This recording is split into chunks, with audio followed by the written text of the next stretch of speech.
Hey guys, so iOS 18.4 Developer Beta 1 has been out for a couple of days, and as per usual, I always like to come back and share with you guys any additional new features and changes that I may come across after using the beta for several days. Now, this software update is a great one. This is a nice software update coming to iPhone users, and if you want to watch my initial coverage of the first beta, I'll link that in the description and down below. But in this video, again, we're just going to be covering some additional new features and changes after using the beta for several days. Now, let's talk about Control Center. This is the first thing I want to talk about.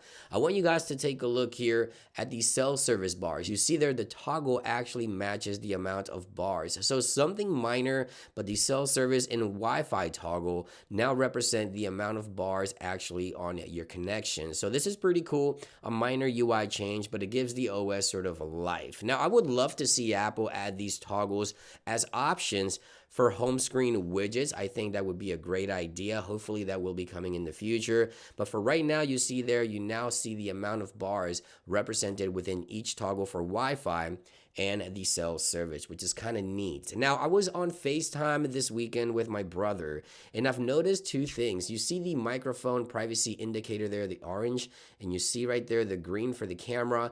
They're now outside of Dynamic Island. This is an interesting change. I'm not sure why Apple would do this. I think it's to make it a little more visual, but you see there, we have the orange dot with surrounded black colors in the background, and we have the green dot for the camera. For the privacy has now been relocated there aside or to the side of the Dynamic Island. I don't know if Apple will continue with this change, but it is a minor change that I've noticed within the latest beta. Now, I want to jump into settings here quickly and talk about the Photos application. Apple did add an additional extension here, or an additional toggle, I should say. So let's go into the Photos extension right here. And you see we now have a new toggle for Show Recently Viewed and Shared Albums. This will appear under the Utilities tab if you enable it within iOS 18.4, as you can see right there. So recently viewed and recently shared will be now available as a toggle option for your actual Photos application. As I mentioned, Apple will continue to tweak the Photos application on iPhone as more new software updates become available, and this is just another example of that. Now let's jump into settings because Siri now gains one additional capability or language. So let's go into the Apple Intelligence section and let's go into the languages. If we scroll all the way to the bottom, you see right there, Vietnamese is now available for Siri. So yeah, happy to report that Apple continues to expand on Siri and Apple Intelligence. Again, if you want to learn more in regards to Apple Intelligence and everything that's new within 18.4, links will be available in the description down below. Next, I want to talk about default application options. Apple has added two additional options for the EU and one additional option for the US. So typically when you receive, let's say, a link or perhaps an address, if you click on these, the link will open within Safari, the address will open within Apple Maps. So these are going to be the default apps on this device, right? Well, Apple has added additional options to change those default apps here within iOS 18.4. So obviously we now have the emails application we can change to whatever app we want. As you can see right there, we also have the messages, we have calling, call filter, browser, which is Safari at the moment, but Apple added here in the US the new translate option. You can now change which app you use for translate as a default within iOS 18.4.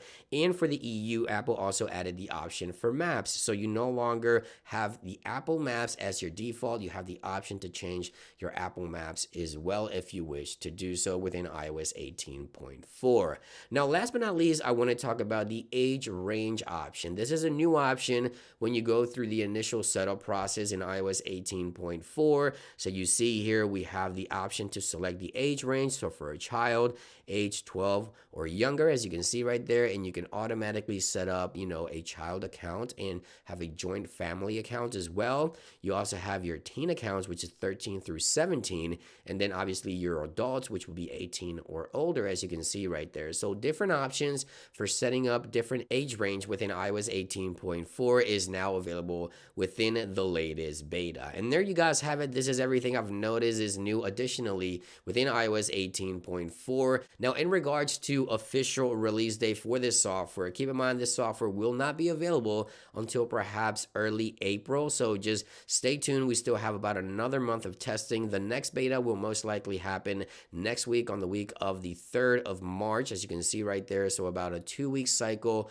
We'll have to wait and see. Just stay tuned. Obviously, I'll keep you guys posted as soon as that next beta becomes available. Thank you for watching, and I'll see you guys on the next one. Peace.